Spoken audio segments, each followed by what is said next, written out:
Thank you all for attending. My name is Mike Segala. I'm the CEO and founder of a company called SFL Scientific. It's my pleasure to talk to you today for about 40 minutes or so on practical AI solutions in healthcare and biotech. What we're going to work through today is some of the interesting things that my firm, and I'll talk to you very, very quickly about what it is that we do just to set the stage, but about what it is that we're seeing within healthcare, some of the interesting applications, some of the interesting kind of insights that we gather into the industry. This is a non-technical talk in the sense that we're not going to deep dive into algorithms and sophistications there. Rather, we're going to cover a lot of things very quickly to kind of give you a full flavor of some really interesting use cases, well, things that I find are interesting, and hopefully at the end of this be able to answer some of the questions that you guys have. The goal here is to kind of separate non-reality in terms of what's happening in healthcare and some practical applications to some of the real use cases that we're working on for some of the firms and companies that you guys all know about. Okay, so that's really the goal here today. So a very quick intro to myself and the company just to set the stage of why I'm up here talking to you today about some of the applications of the healthcare. So I run a data science consulting company, right? So everything that we're doing is really taking a purely services approach into the space, healthcare being one of our key verticals that we work on, so we're going to obviously talk a lot about that today. But from a truly consultative nature of working with clients from pharmaceuticals, biotechs, payers, providers, your large hospitals, your med device companies, really everybody in the space of healthcare, I'm just using healthcare as a big catch-all statement, that is looking to really innovate within this space, to think about it strategically, meaning how am I going to start thinking about use cases, to actually developing and implementing some of these use cases with them, right? So we have this nice unique position where we see what some of these bleeding edge companies are trying to accomplish and are accomplishing, all the way up to what the biggest companies in the world are thinking about and also developing, right? So we have this nice view into the market. So what that means is I can stand up here and talk to you guys about some of these things and give you the realistic views of what's happening in the space.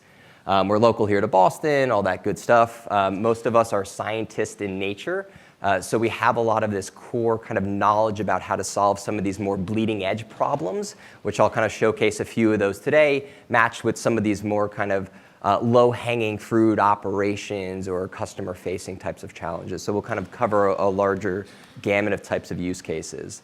So like I said, the clients that we work with, this uses a couple as an example, you can see, right, some of the largest payers, providers, some big biotech, some big pharmas, right? Everybody's really trying to innovate in this space, and we have this nice kind of play into working with a lot of them and seeing what they're doing. All right, so that's enough about us. So let's talk about some problems here. So before I get into some of the definable use cases, I want to kind of walk you through some of the things that we're thinking about and some of the opportunities of why healthcare and biotech is interesting, right? Because that's always important to kind of set that seed and set some of our kind of views and then talk a little bit more about specifics. So when we get into an application of data science, there's so much more to data science than just algorithm development, right? I think today we've kind of confuse the problem sometimes, and we get way too focused on how do I develop an algorithm that ensembles 50,000 models to get 0.001% extra of a degree of accuracy. That's great, but there's so much more to really adoption of AI or data science into a complicated space like healthcare or any other vertical that you really need to be thoughtful through if you want to be successful really at scale, especially within an enterprise. So when we think about problems, right, we want to take, no matter if you're a product company, no matter if you're an employee at one of these companies or your own consulting company, we really want to think of it as a consultative nature of what is the holistic problem we're trying to tackle. For us, that's really starting from a strategic perspective of if I know I want to do, I don't know, medical imaging, what does that mean holistically? How do I think about that? How would my users use this? What does the business care about? Where's this data coming from? How am I going to drive revenue, drive profits, cut automation times, things like that? So really taking a strategic mindset first to make sure anything you develop downstream technically is actually going to be adopted, right? So always advocating starting there from defining the use cases strategically. Then you want to get into the solutions of the engineering of the problem, right? thinking large scale around data science, you have to be thoughtful about what does this data look like? How am I going to collect it? How am I going to store it? How am I going to deal with security or governance of things like that? Especially in these highly compliant industries like healthcare, it's one of the absolute largest challenges is how am I going to deal with that? So if you're in here and you're a data scientist and you're thinking about algorithms, right, really take this step back and think about the data you're collecting and how that data is going to generalize to larger statements, right? And we're just laying the space here, and then we'll talk a lot more about how these things are more tangible. From there, then we want to get into the actual development of algorithms, right? What does that algorithm look like? How do I define that at a smaller POC-like environment? Meaning, I have a couple images, I have some patient records, let me model that on my computer.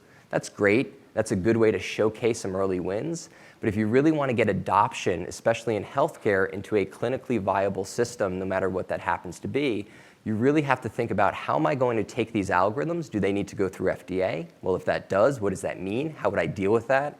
How do I deal with new data sources, new population, new data modalities, and all these other complexities of scaling up and scaling out your data science principles and algorithms, right? And that's really the main challenge here is how do you do that? Right? I wish we could talk a lot about all these things today. We don't have too much time, so we'll cover a lot of this pretty quickly. But I just want to lay the landscape of every project that you see that we do, even when I cover it in less than 10 seconds. All of this has to be applied to each one of these use cases by definition to make them successful. You could always make little things successful, little use cases, little POCs, but if you want true adoption into your business, you have to be thoughtful across that entire process. All right. Last slide, then we'll talk now specifically into healthcare. So we're going to see a couple different types of use cases today. We think about data science in terms of kind of data modalities, meaning first computer vision, so images. So we're going to take a couple nice looks at large-scale medical imaging, dealing with three-dimensional CT, MRI, and pathology. So there's a lot of very interesting, innovative, kind of state-of-the-art working happening in images when it's applied to healthcare. Second, we're going to take a very quick look at some natural language processing, right? So this is a topic that, I mean, plagues every industry in the world. People speak differently, they write differently. There's all these complexities with language in general. What can we do there to help automate and kind of add value into the healthcare space? And then finally, we're going to look at some quick use cases around time series, temporal medical device data, what you can do there from a diagnostic or a predictability standpoint. So we're going to cover a lot of different things in pretty quick fashion here. All right. So before we get into that,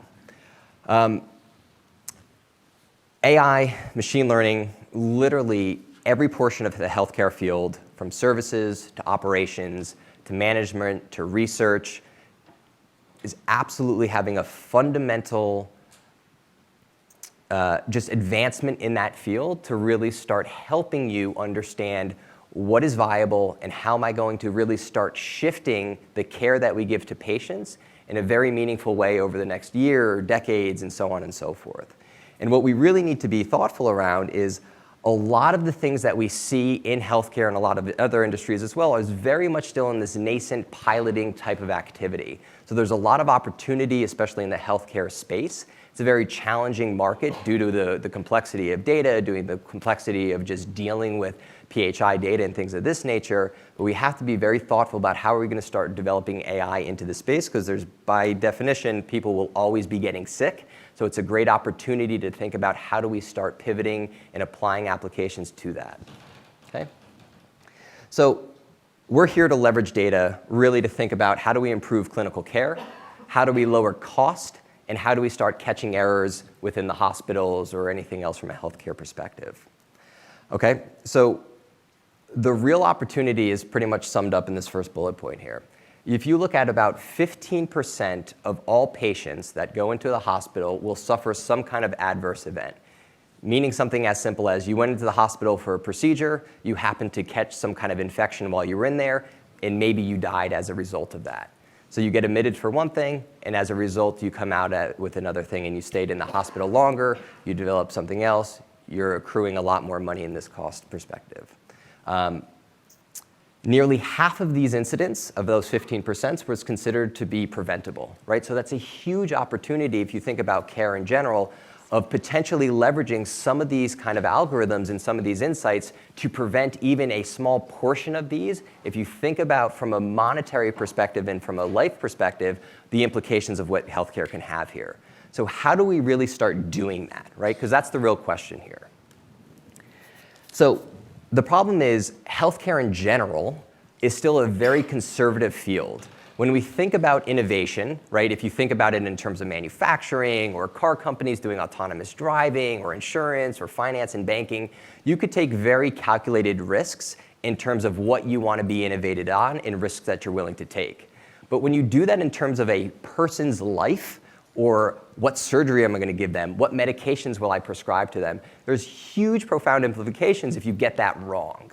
Okay? So although there's a tremendous amount of opportunity within healthcare, getting it wrong really isn't a very good option for us. So we have to be very thoughtful about that. And practitioners and physicians, they're not very willing to adopt new technologies until they're phenomenally understood and phenomenally tested, right? But it's okay. We're starting to see adaptation or adoption into this space. We just have to be very thoughtful, and it does take a little bit of time to get there. So one of the biggest challenges, and we're almost through this and we'll get to some use cases, but I just want to hit on these a little bit more. One of the biggest challenges that we see in healthcare is very similar to every other industry we talk about, and one of the reasons why we're all here today is, frankly, data scientists and the lack of data scientists in healthcare is profound, right? I mean, there's a huge skill gap in all markets. Healthcare probably has one of the most profound.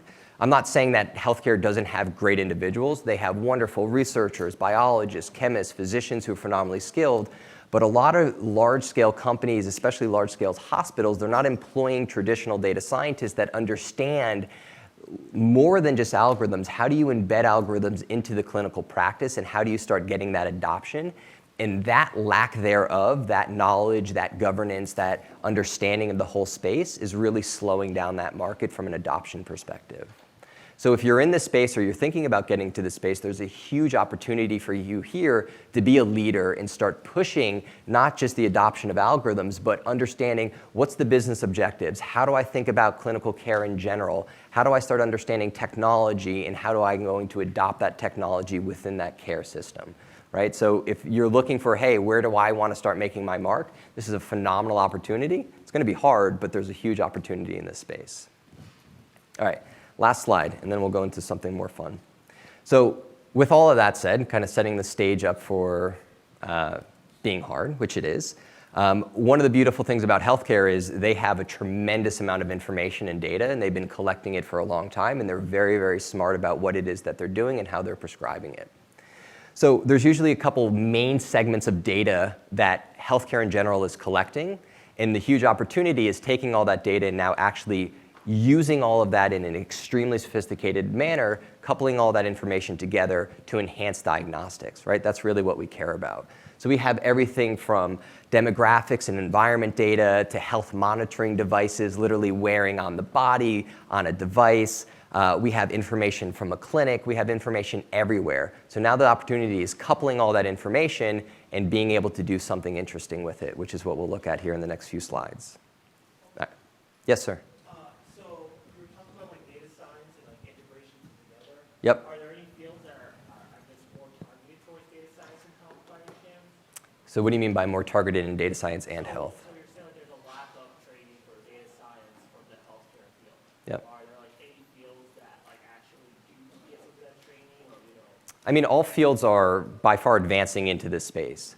There are fields like finance and banking that have been doing things like this for years and years, because for them, there's a very clear, hey, if we're smarter and we're better, we're going to make a lot more money, right? Things like that have been known in those spaces for a long time. Insurance has had actuaries for a very long time doing a lot of really interesting mathematical modeling.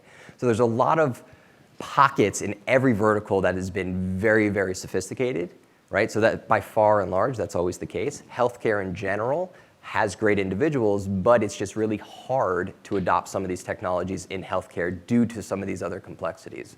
So I would say every industry these days is absolutely becoming innovative. I don't care if you're in CPG, retail, insurance, financial services, everybody's looking into this space.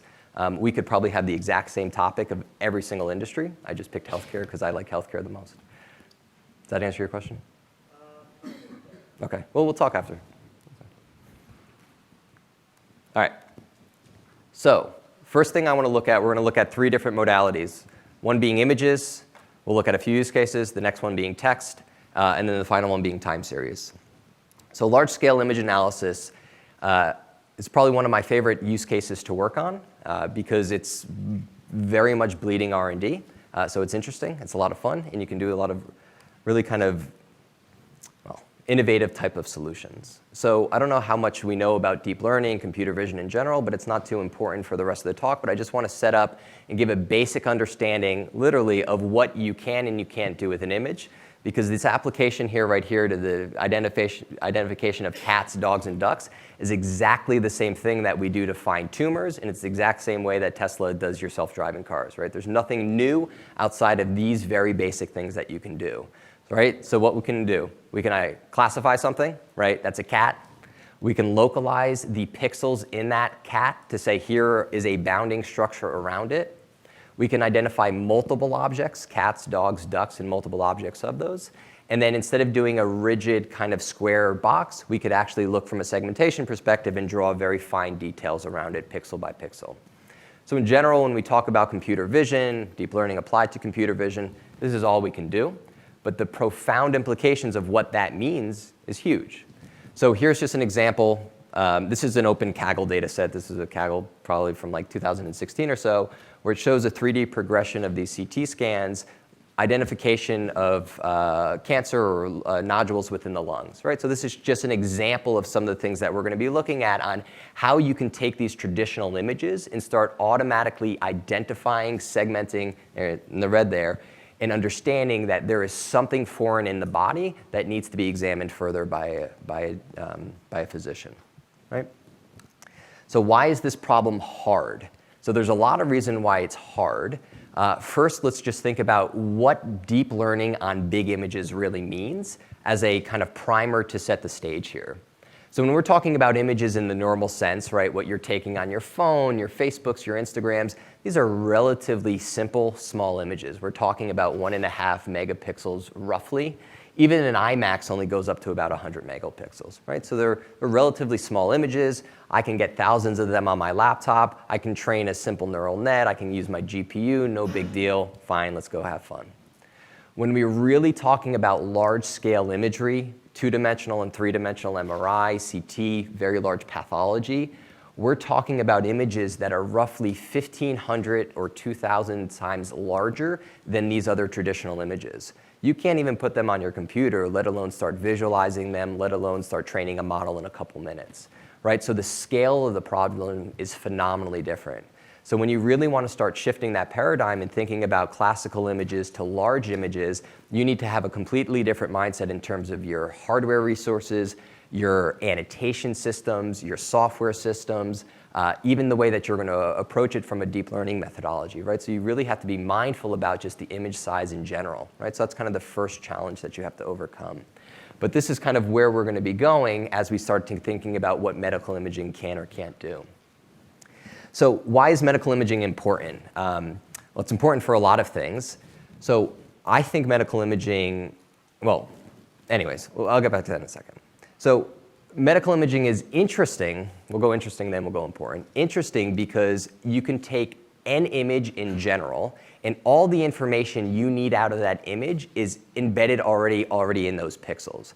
Theoretically, I don't need to know anything else about a patient, about coupling their EHR records, about anything else. If I have that image, I can essentially analyze those pixels to be able to have a full story if they have an ailment, if they have tumors or things of that nature. So that's a very interesting place to be in. In the way that we want to attack medical images, I want to show you kind of a use case here. So here's a use case that we're working on for about the past year or so. And the idea here is to detect and diagnose about 23 different medical conditions in the parasinuses, right? So these are three-dimensional CT and MRIs. If you look, right, you can see I wish I had a pointer that would make life easier. You can see the images here on the right. And embedded within the skull cavity there, you can have up to 23 different types of diseases, different cancers or tumors that grow within your sinus cavities. And the question becomes, can you build a deep learning solution that instead of a radiologist looking at that, you would be able to apply some kind of deep learning solution so it will automatically understand, segment, and find those different medical conditions within the image itself. So the market here, right, of this exact disease is roughly $10 billion a year, and it equates to about 1 million patient lives over the course of a year. So think about that in terms of just a monetary perspective of how much doctor time is spent diagnosing such a disease, and what the ramifications would be if you can cut that down but still stay as accurate in a diagnostic perspective, but give the clinician, the radiologist, their time back. Instead of looking at physical scans, now they can use a AI-assisted tool to help them diagnose this disease state, right? So that's really what we're trying to build here. So our goal was to work with, this was a large universities and hospitals out of Texas that collected, we had about 50,000 CT patient studies. For this use case here, we only used about 20,000 of them. The other 30,000 were used from a holdout perspective if we were doing training versus testing. And what we wanted to do was we wanted to build for them an end-to-end pipeline that would ingest these records and automatically predict which of these 23 diseases were present within the image, and then classify them as normal or abnormal, right? That's really the goal of the process here. So the challenge here is pretty robust. One of the things that you guys all know, if you're starting to build a data set, and if you're starting to actually look at deep learning, what do you need? You need images, and you need them annotated. The problem in medical imaging for these really robust data sets is the amount of money it costs to annotate this data set alone was roughly $500,000.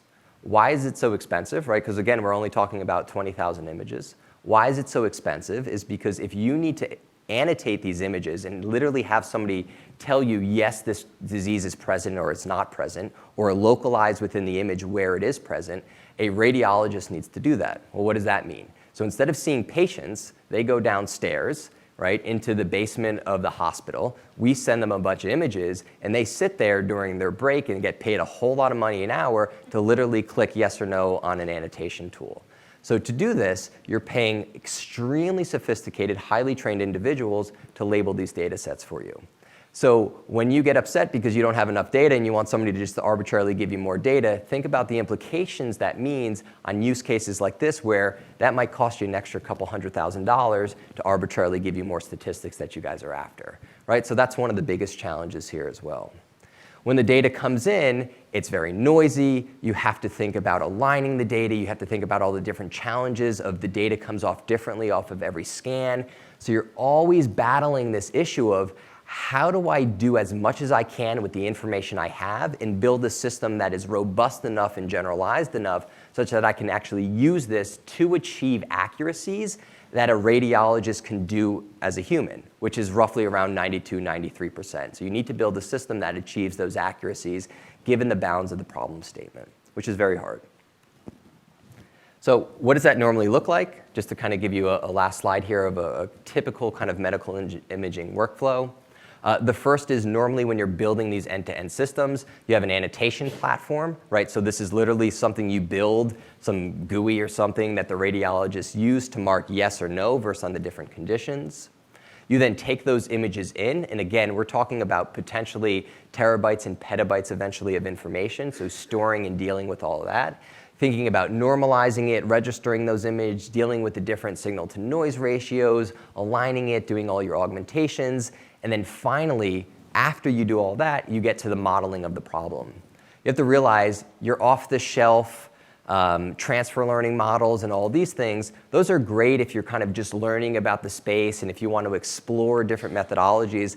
But if you really want to build a system like this that is going to be used in a clinical practice, that takes a lot of thought. It takes a lot of kind of ground building up of these algorithms, of these deep learning nets, to something that's going to give you robust enough accuracies where somebody will actually take this and use it in their kind of care system, right? So it's a very challenging problem. Okay, that's a first look into medical imaging. Again, nothing too deep here, but just want to kind of give you a process and a workflow.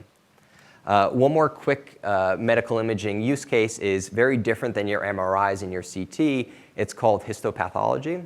So when you get a biopsy, right, if I go to the doctor, God forbid this ever happens, but if I have something that looks abnormal, they'll take a cut of my tissue, and then they'll look under that on a microscope and say, this looks normal versus this looks abnormal. So again, a pathologist, a medically trained doctor, goes and does this, and basically what they do is they sit there, look under the microscope, and they count cells. 1, 2, 3, 4, blah, blah, blah. And they do that because they have a very good understanding of what healthy versus non-healthy looks like, from cell density, cell shape, cell size, and all sorts of things like that.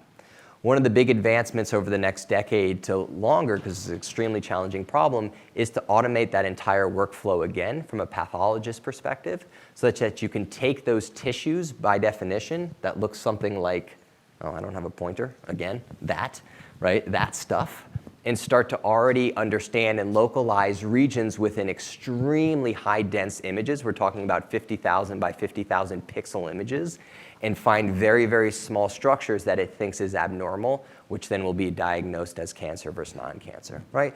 Phenomenally profound results, all backed by machine learning, deep learning, AI, everything you guys are hearing about and thinking about today. All right, what are we doing? I'm gonna go quick now, because I talk too much. All right, let's go to NLP. So natural language processing.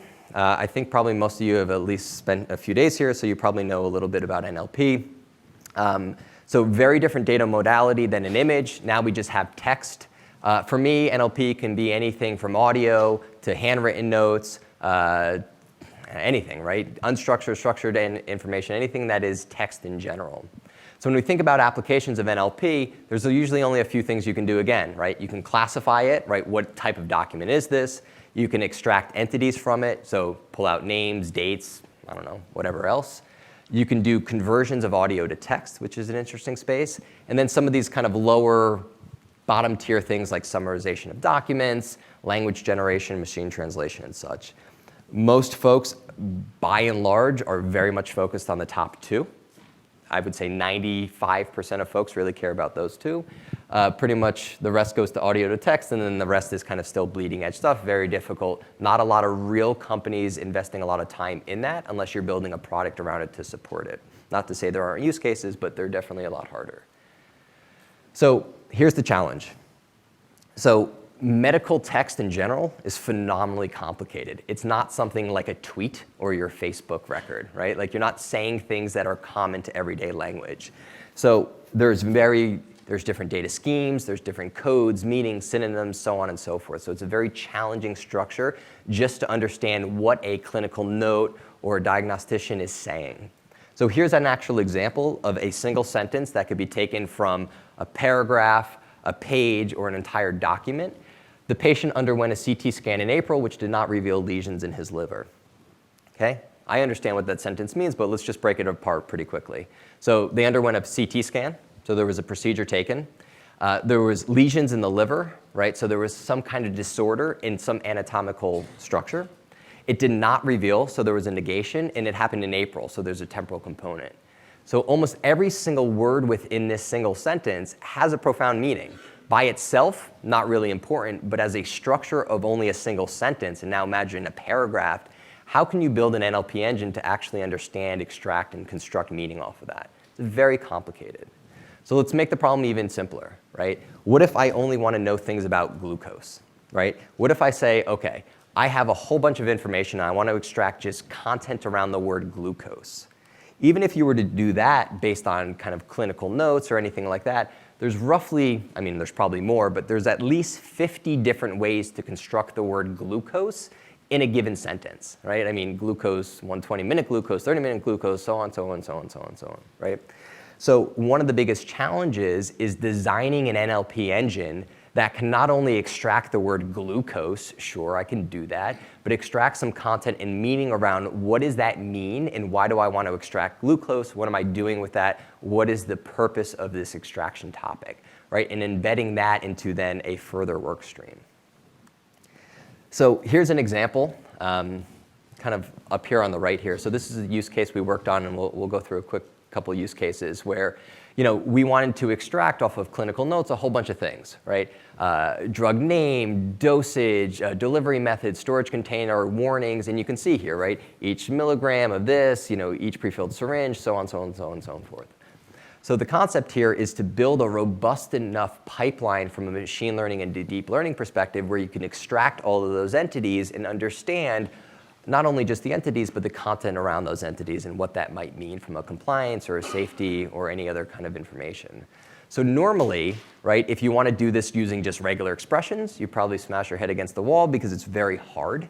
But you incrementally start to build sophistication and continue to build sophistication in models and complexities there to get to the point where you're actually modeling this in an appropriate way, where you're constantly looking at how does your accuracy, how does your F1 score, or any other metric you're using for success is growing as a function of those entities that you're trying to extract. Right? So it's a very typical process for us to start somewhere, be it an LSTM or XGBoost model, doesn't really matter, but measure that as a function of accuracy, understand how accurate that methodology needs to be, then increasingly kind of add in sophistication until you get to the point where you've reached what your technical and your business objective of that problem statements happen to be.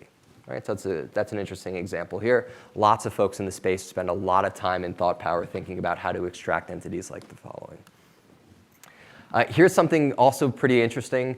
So a lot of companies care about safety, especially if you're making a drug or something like that. If you bring it to market in a clinical trial or even from a real-world data perspective, usually there's a whole bunch of people, hundreds of thousands of people that sit there and they take calls from the population that are calling in and say, I'm having an adverse effect, my prescription's not being filled, all of a sudden my tongue is swelling, right? All of these things you have to capture and quantify because you need to report that back from a legal perspective, from a safety perspective, and so on and so forth.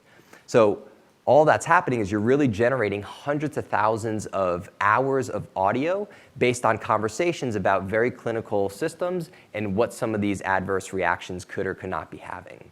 So one of the big opportunities, especially from an AI and an automation perspective, is to completely digitize that process, understand the content coming in, and then using that to check what's the severity, are these real cases, do I need to triage them, can I create a touchless care system such that I understand what's happening across my entire population, either within the US or globally, and use that to then say, hey, we made a bad batch of medicine, or this isn't working, or this is working, right? And use this automatically and autonomously. So that's one of the huge opportunities in the space, thinking about NLP applied to medical.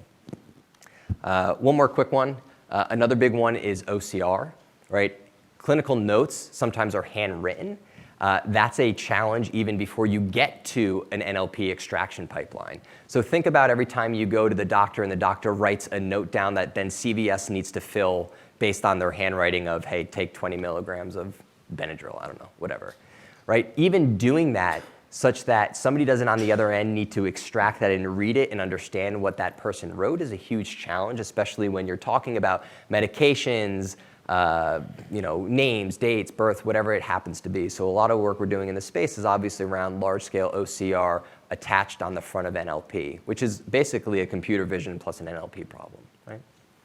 All right, so those are some of the interesting things in NLP, which if you're looking for areas to invest some time or thought into, these have very clear implications. A lot of folks care about these things, so there's a lot of opportunities here. All right, a few minutes left. I hope you guys are slightly still entertained. Some more quick medical device and temporal data, right? So this is kind of the final modality of data sets that we work on that have a lot of implications back to healthcare in general.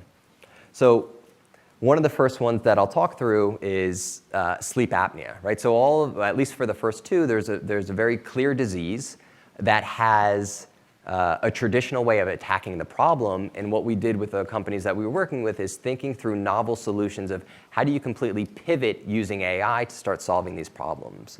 So this first use case was a company that was interested in attacking sleep apnea. So sleep apnea is when you literally stop breathing in the middle of the night. It causes actually a ton of problems. But the way that you get diagnosed for apnea currently is you go to a sleep clinic, you get hooked up, they take your blood pressure, they monitor you through the night. It's a very invasive process. And then they say, hey, you do or you do not have apnea based on how many of these kind of apnea-like events that you have during the night.